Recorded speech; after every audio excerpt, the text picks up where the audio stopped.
শেরপুর এই অঞ্চল পর্যন্ত দিন আসার জন্য এমনি আসে নাই। হযরত জি বলেছিলেন 50 বছর আগে এই এলাকায় এত দিনদারি ছিল না। সারা পৃথিবীর আনাচ কানাচে এখন যেই মাধ্যমেই হোক দিন পৌঁছে গেছে। পৌঁছে কি পৌঁছে নাই ভাই? পাহাড়ে, দেহাতে, সাগরে, জলে, স্থলে, গ্রামে, প্রত্যেক জায়গায় দিন পৌঁছেছে।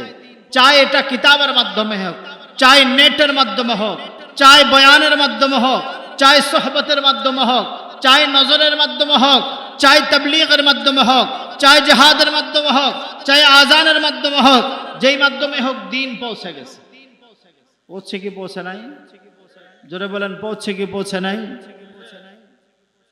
আমরা যাদেরকে বন্ধু মনে করে লাখ লাখ উলামা, কোটি কোটি তলাবাদের বিরুদ্ধাচারণ করি, যে আলেমদের ভেষকে আমরা মৌলবাদ মনে করি, যে আলেমদের আখলাককে মৌলবাদ মনে করি, যে আলেমদের কালামকে মৌলবাদ মনে করি, এই মৌলবাদ আমার জান্নাতের সম্বল, এই মৌলবাদ কবরের সম্বল, এই মৌলবাদ হাসরের সম্পদ, এই মৌলবাদ দুনিয়ার সম্পদ, এই মৌলবাদ কালিমার সম্পদ, এই মৌলবাদ জান্নাতের সম্পদ, এই মৌলবাদ আল্লাহকে রাজি করার জন্য যথেষ্ট।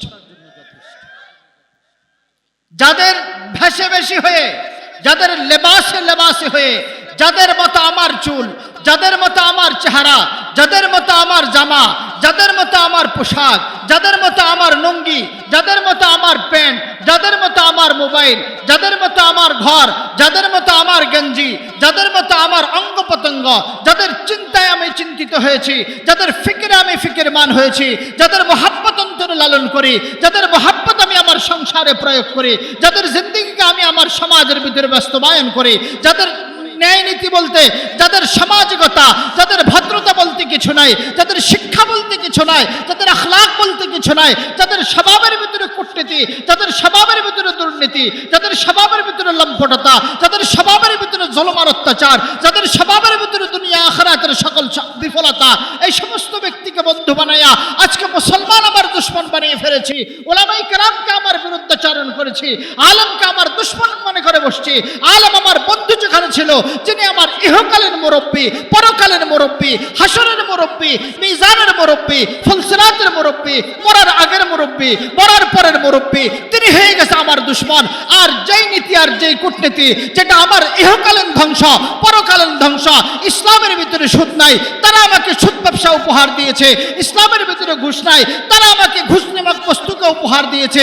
ইসলামের ভিতরে জুলুম নাই, তারা আমাকে জুলুম উপহার দিয়েছে।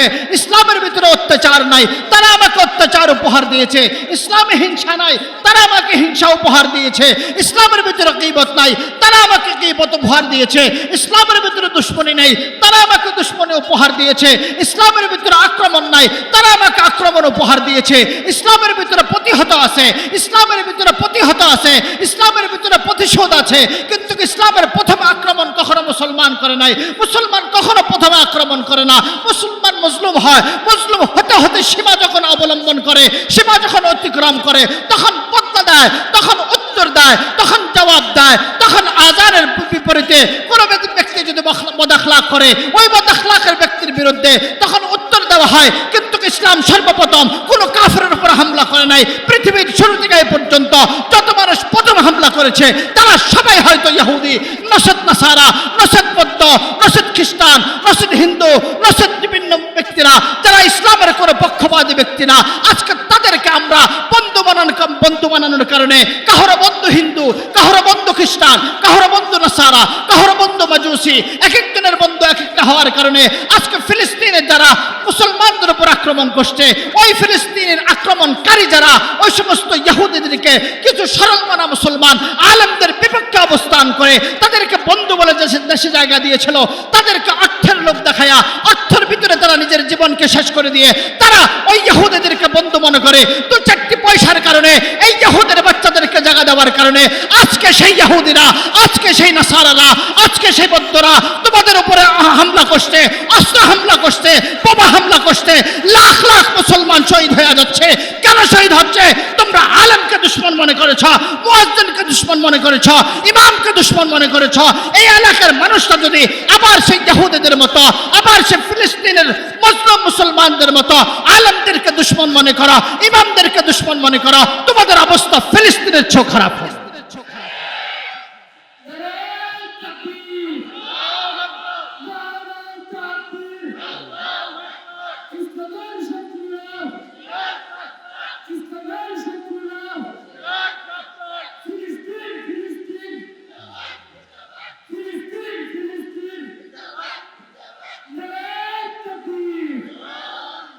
তাকবীর বলো, সবাই বলে না, সবাই বলে না, আবার তাকবীর, সবাই এনার সাথে সমস্যার একই আওয়াজ করবে।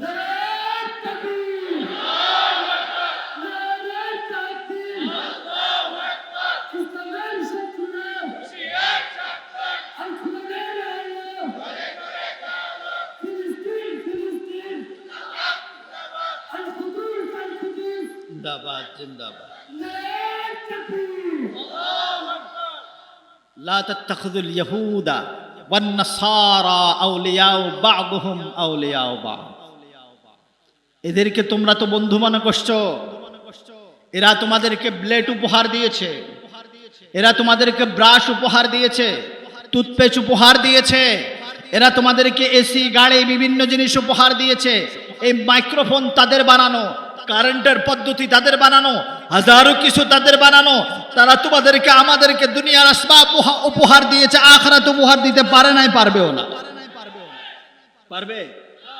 তারা জান্নাত উপহার দিতে পারবে না। তারা জাহান্নাম, শুধু জাহান্নামের রাস্তা দেখাইতে পারে। তারা দুনিয়ার আসবাব দিয়ে আপনাকে আমাকে সাজাইতে পেরেছে, তারা সহজে রাস্তা করে দিয়েছে, গাড়ির ভিতরে উন্নতি করে দিয়েছে। এই এলাকায় একসময় ছিল নৌকা, নৌকার পর ঠেলা গাড়ি, ঠেলা গাড়ির আগে ছিল গরুর গাড়ি, মহিষের গাড়ি, এরপরে আসছে উপহার দিয়েছে ঠেলা গাড়ি, সেখান থেকে উপহার দিয়েছে সাইকেল, এরপরে উপহার দিয়েছে রিক্সা, এরপরে একের পর এক আস্তে আস্তে এখন রকেট বিমান, বিভিন্ন জিনিস উপহার দিয়েছে। এই রকেট আর বিমানের মাধ্যমে জান্নাতের কোনো সার্টিফিকেট নাই, এই রিক্সার প্রাইভেটের ভিতরে জান্নাতের সার্টিফিকেট নাই। এরা কালিমা দিতে পারে নাই, এরা তাওহীদ দিতে পারে নাই, এরা তাওয়াক্কুল দিতে পারে নাই, এরা রিসালাত দিতে পারে নাই, এরা তাহারাত দিতে পারে নাই, এরা জিহাদ ফি খুরুজ ফি সাবিলিল্লাহ দিতে পারে নাই, এরা মুসলমানদেরকে কখনো স্বাধীনতার সভ্যতা শিক্ষা দিতে পারে নাই। কেন? তারা তো এমন এক জাতি যারা তাদের নবীদের সাথে বেয়াদবি করেছে, যারা তাদের আসমানের কিতাবের সাথে বেয়াদবি করেছে, যারা আসমানের কিতাব পরিবর্তন করে দিয়েছে। আল্লাহ পাক নিচে বলেন, মাসালুল লাযীনা হাম্মালাত তাওরাত সুম্মা লাম ইয়াহমিলুহা কামাসালিল হিমার ইয়াহমিলু আসফারা বি'সা মাসালুল কওমিল লাযীনা কাযযাব বিআয়াতিল্লাহ ওয়াল্লাহু লা ইয়াহদিল কওমাদ যালিমিন। এরা ওই সমস্ত বাটপার জাত, ওই সমস্ত লম্পট জাত, ওই সমস্ত লুচ্চার জাত, ওই সমস্ত সিটিংবাজ জাত, ওই সমস্ত খারাপ জাত, যারা আমার পাঠানো কিতাব তাওরাতের সাথে, আমার পাঠানো কিতাব জাবুরের সাথে, আমার পাঠানো কিতাব ইনজিলের সাথে, আমার পাঠানো কিতাব সহিফা ইব্রাহিমের সাথে, আমার পাঠানো আসমানি কিতাবের সাথে যারা অসদাচরণ করেছে, কিতাব যে আয়াত তাদের পক্ষ আছে সেটাকে তারা মেনে নিয়েছে, যে আয়াত তাদের পক্ষ গ্রহণ করে নাই সেটাকে ছুঁড়ে ফেলে দিয়েছে। এই জাতি যারা তাদের প্রতিপালকের সাথে গাদ্দারি করেছে, যারা তাদের প্রতিপালকের সাথে বেয়াদবি করেছে, প্রতিপালকের আয়াতকে যারা বিপক্ষিত করেছে, প্রতিপালকের আয়াতের বিরুদ্ধে যারা আয়াত গ্রহণ করেছে, এই সমস্ত জালেমের পক্ষপাতী যারা করবে, তারা মুসলমান নাম হলো তারা মুসলমান নয়, তারাও এক ধরনের জালেম এবং জালেমদের দোসর আর গাদ্দার আর গোলাম। কেউ এই এলাকায় হরে কৃষ্ণদের গোলামি করে, কেউ শ্রীকৃষ্ণদের গোলামি করে, কেউ সেকুলারিজমের গোলামি করে, কিন্তু কোরআনের গোলামি, আল্লাহর গোলামি কেউ করে না। জোরে বলেন, আরো জোরে বলেন। সবাই মুসলমান। ইমানের পরীক্ষায় যদি একজন একজনকে দাঁড়া করানো হয়, মুসলমান একজন পেতে কষ্ট হয়। ইমানের পরীক্ষায় যদি দাঁড়া করানো হয়,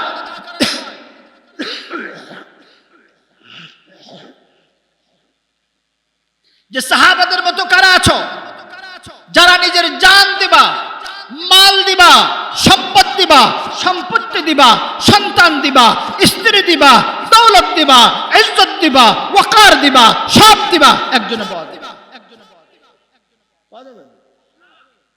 সামান্য মসজিদের মাদ্রাসার জন্য যদি অর্থের দিকে কিছু চায়, মুখ খারাপ হয়ে যায়। এটা আমাদের সম্পদ, আমি কামাই করেছি। বেটা, আজ থেকে 30, 35, 40 বছর পিছনে যা, তোর বাপ দাদারা একটা চা খাওয়ার পয়সা ছিল। মিথ্যা বলেনি, তোর বাপ দাদাদের একটা চা খাওয়ার পয়সা ছিল না। এখান থেকে বাজার পর্যন্ত হেঁটে যাওয়ার পয়সা ছিল, ভাড়া দিয়ে যাওয়ার পয়সা ছিল না, ভালো খাবার পয়সা ছিল না, একটা খাট পালং দূরের কথা, ভালো একটা কাঁথা ছিল না। তোষক তো কল্পনা, তোষক কখনো এই জাতি 50 বছর আগে চোখে দেখে নাই। এই জাতির ল্যাপ কি জিনিস জানতো না, এই জাতি শিমুল তুলার বালিশ কি জিনিস জানতো না, এই জাতি ভালো ভালো কোনো বস্তু বুঝতো না। এখন হয়তোবা দুধে 2 নম্বরে আসছে, চাউলে 2 নম্বরে আসছে। তখনকার জমানায় দুধে 2 নম্বরে ছিল না, চাউলে 2 নম্বরে ছিল না, কোনো জিনিসে 2 নম্বরে ছিল না। মানুষগুলো স্বচ্ছ ছিল, বড় বড় সম্পদের মালিক ছিল না, বড় বড় খাট আর পালঙ্গের মালিক ছিল না, বড় বড় জমির মালিক ছিল। নগদ বড় অর্থের মালিক ছিল না। তাদের ভিতরে ঈমান ছিল, তাদের ভিতরে কোরবানি ছিল, তাদের ভিতরে জজবা ছিল।